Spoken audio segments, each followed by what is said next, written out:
صل على نبينا صل على محمد.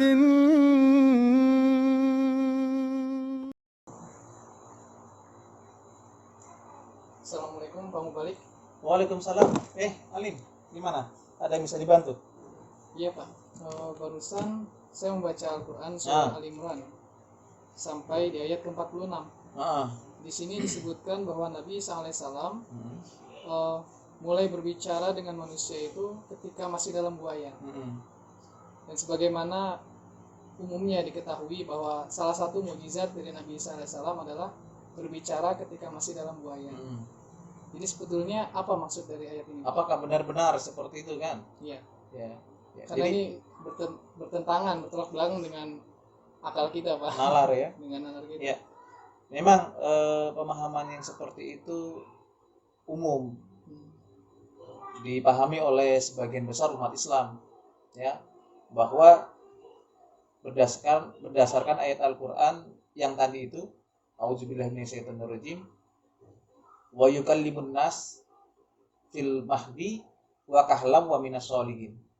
Jadi dia Nabi Isa itu akan bisa berbicara kepada nas, kepada manusia fil mahdi, di dalam buayan, wa kahlan, dan pada saat setengah umur, ya, wa minas sholihin, dan termasuk orang-orang yang soleh. Jadi masyarakat Islam pada umumnya meyakini bahwa Nabi Isa itu benar-benar dapat berbicara kepada manusia pada saat masih di dalam ayunan, berdasarkan ayat tadi itu. Memang dari aspek bahasa secara literal tidak salah. Karena apa? Karena memang benar-benar ada kata-kata fil mahdi.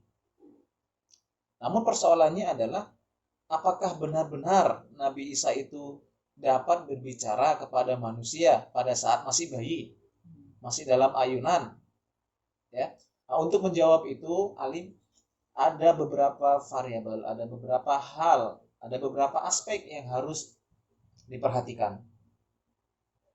Yang pertama adalah dalam aspek sosial, kita sering menemukan ungkapan-ungkapan atau bahasa-bahasa kiasan yang sering sekali dipergunakan, dan ini tuh sangat familiar di telinga kita.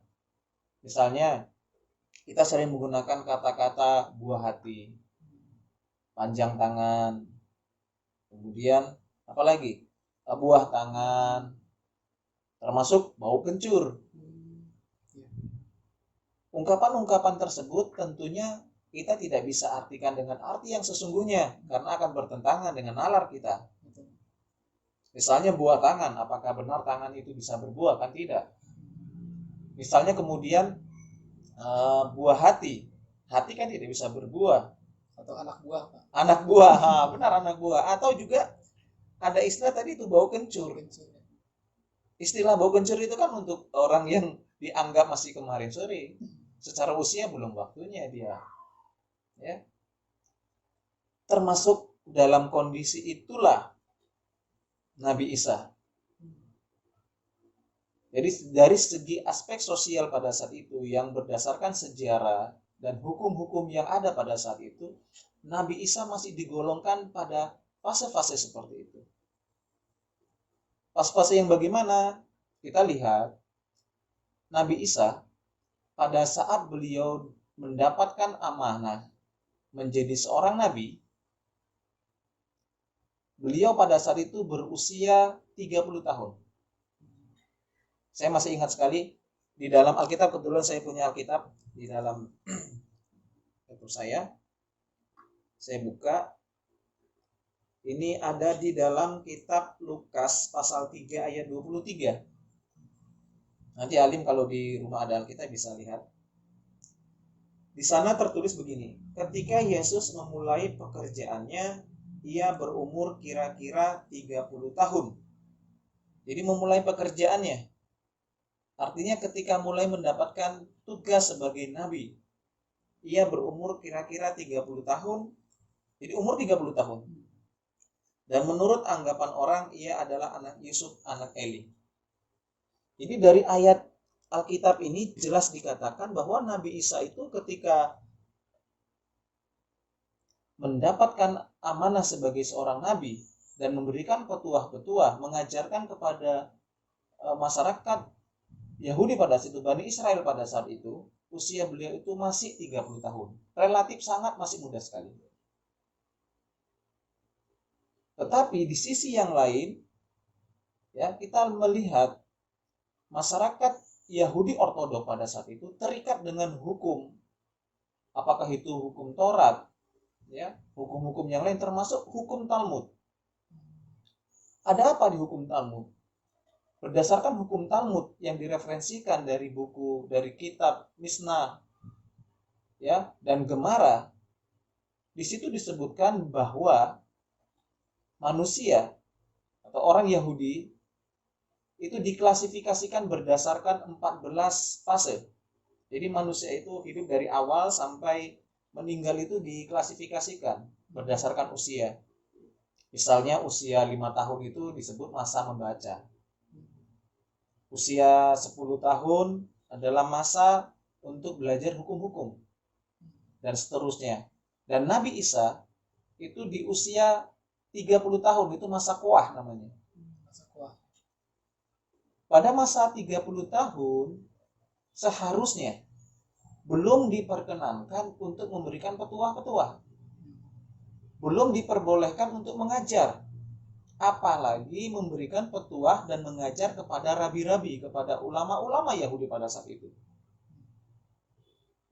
Ya, sehingga kemudian tidak mengherankan ketika Yesus memberikan petuah-petuah, ajaran-ajaran dengan usia yang seperti itu, ulama-ulama Yahudi pada saat itu yang sudah senior, yang jauh senior, merasa tersinggung.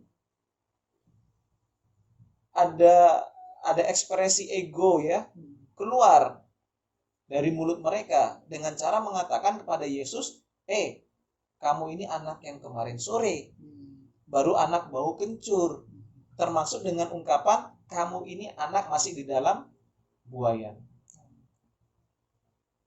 Jadi ungkapan Yesus berbicara di dalam buaya itu sebenarnya untuk menyampaikan, menggambarkan kondisi pada saat itu di mana Yesus itu belum waktunya untuk memberikan petuah, tetapi beliau harus memberikan petuah sehingga masyarakat Yahudi pada saat itu, terutama ulama-ulama, memberikan ejekan-ejekan, memberikan stigma-stigma kepada Yesus bahwa Anda ini masih terlalu kecil untuk memberikan petuah-petuah. Dalam konteks kekinian pun kita sering menemukan fenomena yang seperti itu. Misalnya ada dialog lintas generasi, diskusi lintas generasi antara orang tua dengan anak muda. Ya. Ada anak muda yang karena ilmunya dengan bangga memberikan petuah-petuah, ajaran-ajaran, wejangan-wejangan kepada orang tua. Orang tua karena merasa tersinggung, karena merasa saya lebih tua, lebih mengetahui. Kemudian dia mengatakan kepada anak muda itu, kamu ini anak kemarin sore, jangan memberikan ajaran kepada saya. Jadi kesimpulannya adalah bahwa ayat yang mengatakan Nabi Isa itu bisa berbicara di dalam buaya, di dalam ayunan, sebenarnya bukan arti yang sesungguhnya. Itu merupakan bentuk kiasan bahwa Nabi Isa itu sudah bisa memberikan wejangan-wejangan di saat beliau belum waktunya untuk memberikan itu. Makanya kemudian kita lihat dalam Al-Quran ada cerita ketika orang-orang Bani Israel, orang-orang Yahudi pada saat itu komplain kepada Siti Maryam. Siti Maryam menjawab dengan kata-kata, silakan saja tanyakan kepada anak ini, maksudnya kepada Yesus, pada Nabi Isa. Sang ulama mengatakan, bagaimana saya akan berbicara kepada anak yang masih dalam buaya?